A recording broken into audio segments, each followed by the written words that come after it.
Nuestros grandes independizadores, Bolívar, San Martín, Artigas, O'Higgins, terminan en el fracaso más rotundo, porque el éxito de la independencia de Hispanoamérica, del centro de España, es porque todos se intervinieron con todos.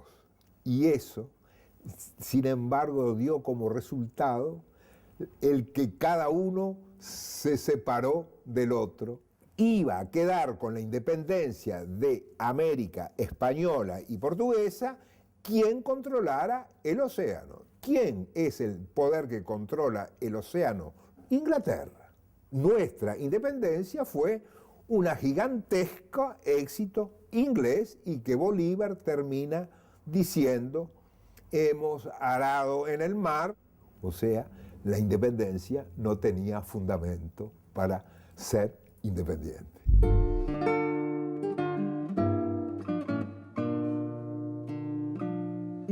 En 1823, poco antes de la batalla de Ayacucho, que libera a Sudamérica del yugo español, el gobierno de los Estados Unidos aprueba la llamada Doctrina Monroe, cuyo lema fue América para los americanos. Detrás de esta afirmación se presenta un programa de imperialismo norteamericano que intenta reemplazar a las potencias europeas en América Latina. La primera conferencia panamericana fue una iniciativa de Estados Unidos para aumentar su comercio con el resto de América del Sur. Ahí comienza otra historia para América Latina.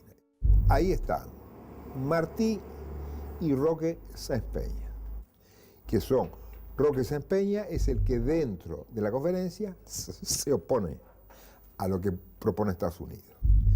Y de afuera de la conferencia, Martí plantea la lucha por la segunda independencia porque ya ve la proyección de la sociedad industrial norteamericana.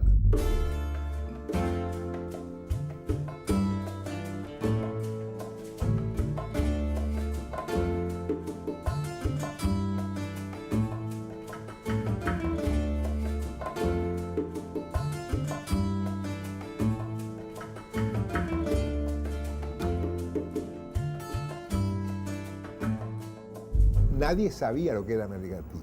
Era un instante que Argentina estaba en la Argentina sola, Chile en Chile solo, Perú en Perú solo.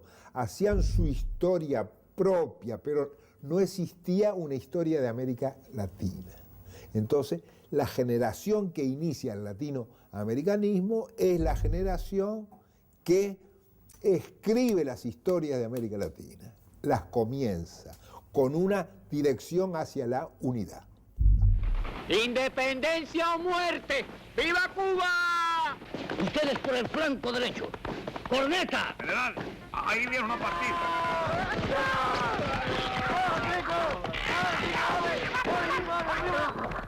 ¡Viva la caballería! ¡Viva la infantería!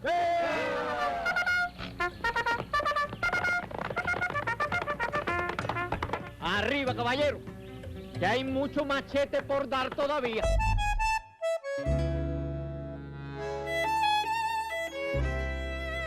En la última década del siglo XIX, entonces, no solamente se inicia el panamericanismo, sino que se consuma entre el año 1895 y el 98, la independencia de la última posesión española importante, que era la isla de Cuba. Lo primero era consolidar la revolución. Y se ha logrado. Y agregaría, de tal forma que ya no hay nada que la detenga. El decreto de abolición de la esclavitud, que es para mí una de las cosas más importantes de la revolución en un poco tiempo. Han llegado hombres de otros países, cubanos, extranjeros, que son militares de experiencia que nos pueden ayudar mucho.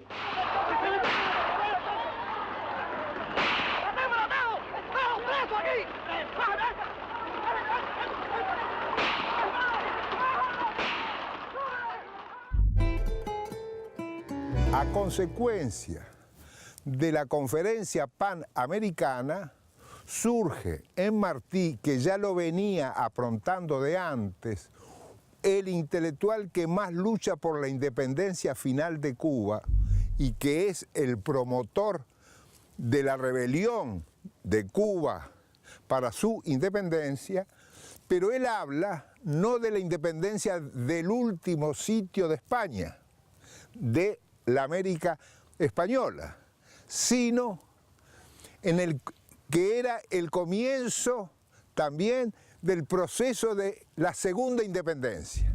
Usa ese término. La segunda independencia para él es la continuación de Bolívar para hacer la reunificación de toda la América hispana.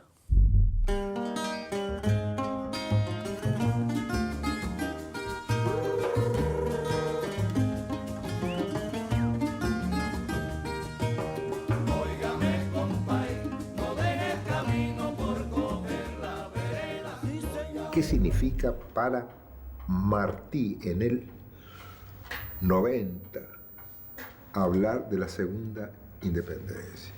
Significa que él plantea claramente en sus artículos que ante la irrupción de los Estados Unidos en el escenario total de América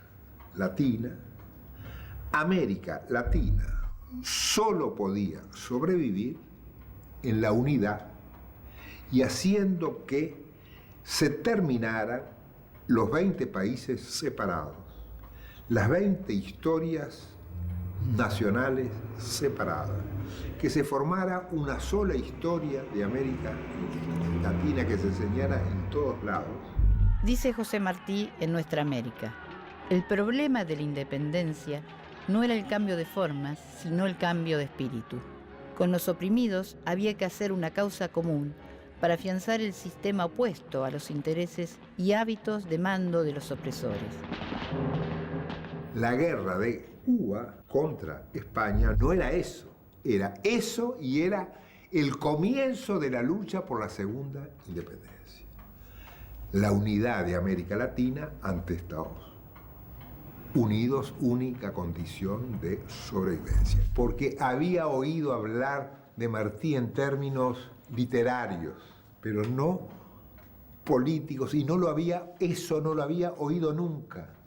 Y cuando lo leo a Martí y veo cuál es el concepto que él tiene, que se inicia la guerra por la segunda independencia, que se verificó en la Cuba que los Estados Unidos no independizan, sino que lo convierten en protectorado de los Estados Unidos, porque hacen que el Senado norteamericano sea la última instancia de toda ley que aprobara Cuba. O sea, el Estado cubano no era soberano porque no era la última instancia. La última instancia era el Estado norteamericano. O sea que eso implica que no era soberano, era protectorado. ¿Estamos? Entonces, toda esta farsa que yo no se lo oí a nadie con claridad. Y jamás oí lo que leí en Cuba ahora de la segunda independencia de Martí, no lo había oído nunca. Nunca. Entonces dije, pero este tipo ya sabía todo desde el comienzo. El tiempo no pasa en vano.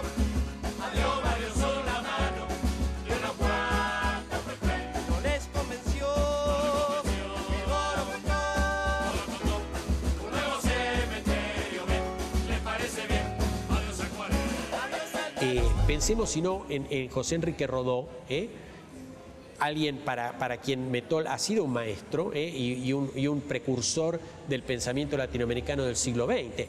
Rodó, en cierto sentido, abre el pensamiento latinoamericano del siglo XX, y las ideas de Rodó dieron lugar a la primera corriente de ideas que tuvo un nombre local. Es decir, hemos sido siempre tributarios de los pensamientos, las corrientes de ideas del centro del occidente. Pero el arielismo es la primera corriente de ideas que tiene un nombre propio latinoamericano, bueno, y fue un uruguayo.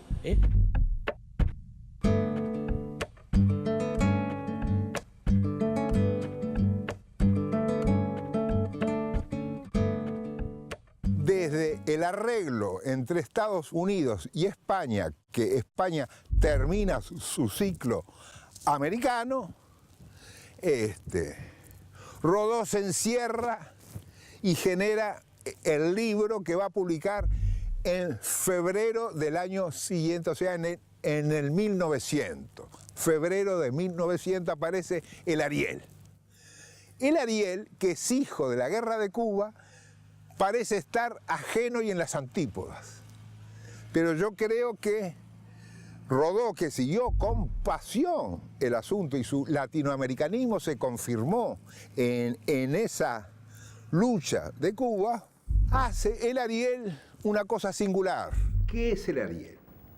Es el discurso del último día de clase, de despedida de un profesor con sus alumnos universitarios. ¿Qué les dice?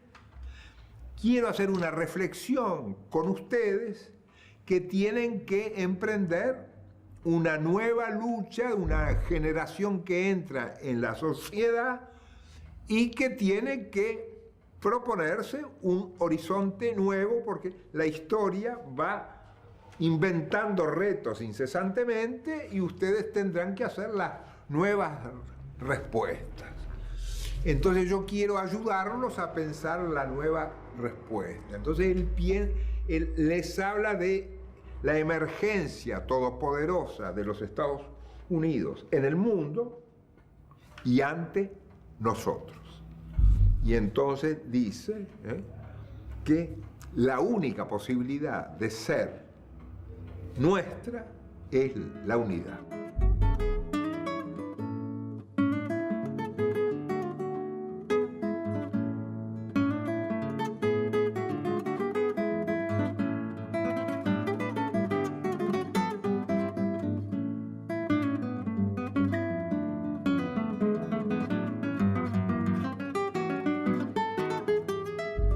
Entonces eso genera un efecto singular y Williman, presidente del Uruguay, no en términos rodonianos exactamente, pero invita al primer Congreso Americano en Montevideo, en el año 8.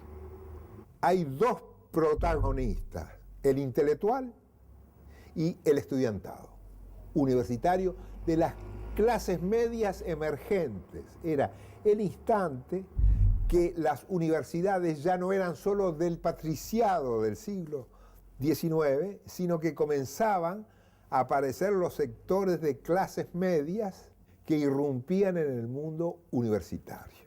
Y el papá y la mamá del estudiante dirían, ¿y este nene qué quiere con América Latina? Pues está loco, hay que ir a París y Londres, pero ¿dónde se le ocurre ir a América Latina? Pero ¿quién sabe de América Latina, de Chile? Pero qué disparate.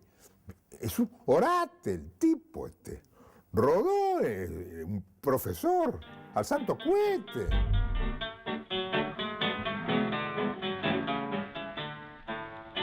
Pese al dolor vengo a verte, lo sufrí ayer que tú estabas tan mal. Te quise odiar y mi pasión fue fuerte, no pude más y vine al hospital. Muchos estudiantes iban a ser reabsorbidos por la lógica de la periferia y el centro. Pero siempre quedan algunos, y algunos intelectuales, que no se acoplan a la lógica de la periferia en el centro y que luchan para que la periferia se vuelva centro de sí misma. No es fácil, pero esa es una lucha. Entonces, ahí empieza una nueva lucha.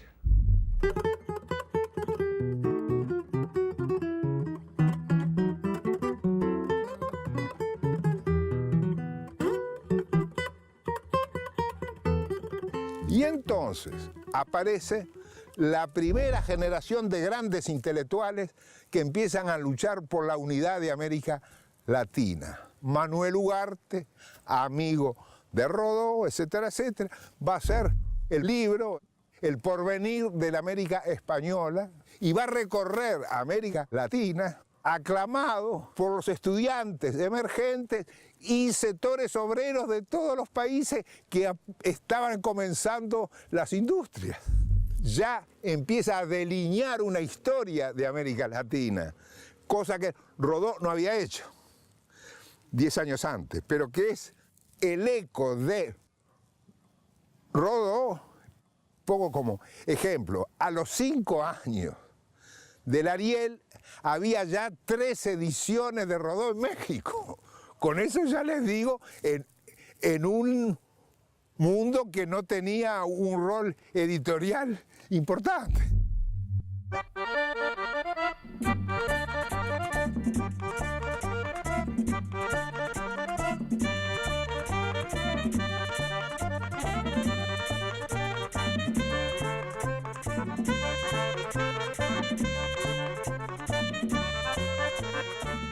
Entonces viene, digamos, los continuadores de la generación del 900. El intelectual Blanco Fombona también escribe sobre el proceso económico y social de Hispanoamérica. En el año 11, Blanco Fombona incita a Rodó a que escriba sobre Bolívar, porque nadie se acordaba del Bolívar unificador. Entonces Rodó hace un artículo sobre Bolívar como el gran unificador.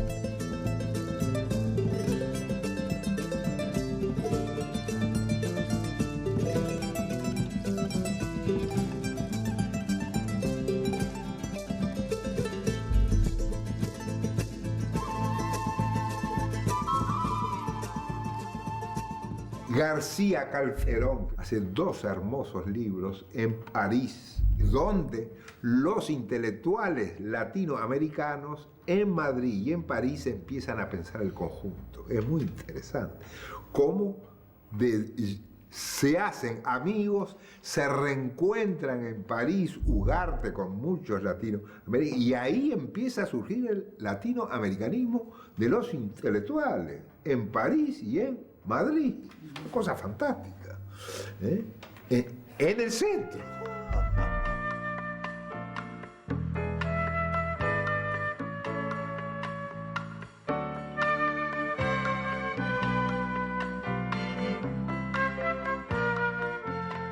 Madrid, que no era el centro, pero que estaba cerca del centro, y tenía la generación de la derrota del 98, que se replanteaba por primera vez qué significaba la historia de España y sus relaciones con América, cosa que era tan decadente cuando la independencia de los años 20, 1820 y tanto, que es la independencia, que la primera vez que reflexiona en su conjunto sobre su historia es con la generación del 98, 1898. Estuvo como 80 años sin pensarse. En serio, recién se piensa con Unamuno, con Maeztu, con toda una punta de tipos, se empiezan a repensarse. En función a la pérdida final de todo el imperio, una islita, ahí dice, ¡ay! ¿Qué somos?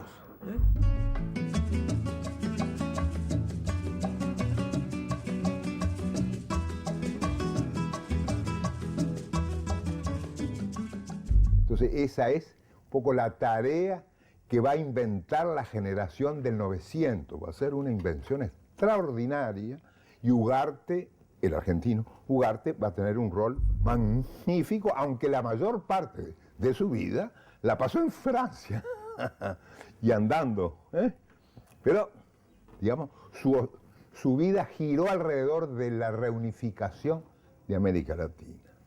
Y perdió toda su fortuna porque heredó una fortuna importante y la dilapidó entera en esa tarea.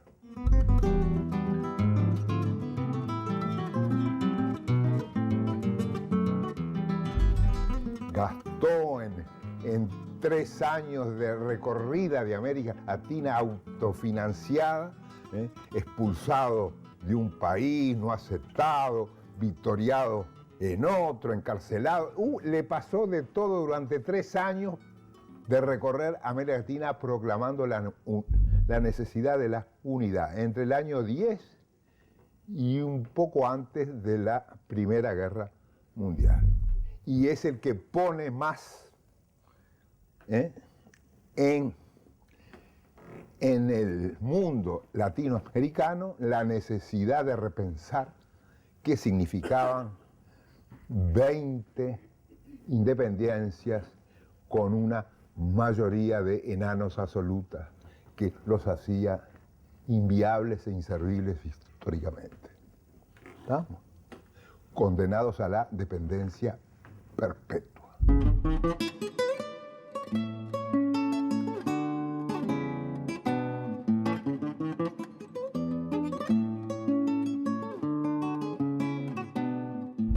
Y en Córdoba, es decir, se forma la Unión Estudiantil Argentina en abril del 18. El orador es Ugarte, hace propaganda latinoamericanista.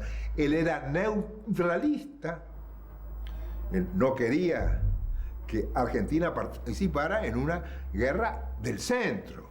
Él era de acá, en la época de Irigoyen. Ahí viene enseguida, a los 2 meses, el Grito de Córdoba, el Manifiesto de Córdoba, que hasta tiene, en mi opinión, hasta un estilo rodoniano en su redacción, y eso moviliza a todo el estudiante. Entonces empiezan los nuevos encuentros universitarios y la juventud se embala en el latinoamericanismo. La reforma universitaria se inicia en Córdoba, Argentina, en 1918. Su histórico manifiesto está dirigido a los hombres libres de Sudamérica. Su influencia se hizo sentir no solo en el resto de las universidades latinoamericanas, sino también en otros ámbitos como el político. Dice el texto de la Reforma: desde hoy contamos para el país una vergüenza menos y una libertad más. Los dolores que quedan son las libertades que faltan. Creemos no equivocarnos. Las resonancias del corazón nos lo advierten. Estamos pisando sobre una revolución. Estamos viviendo una hora americana.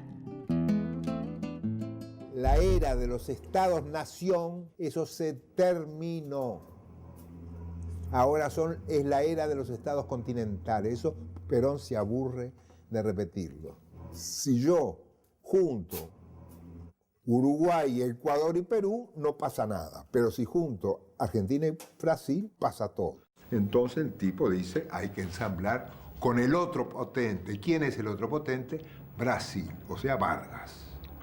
Perón, Vargas y Ibáñez. Entonces, ese era el punto de partida para generar una dinámica en América del Sur que permitiera la unificación.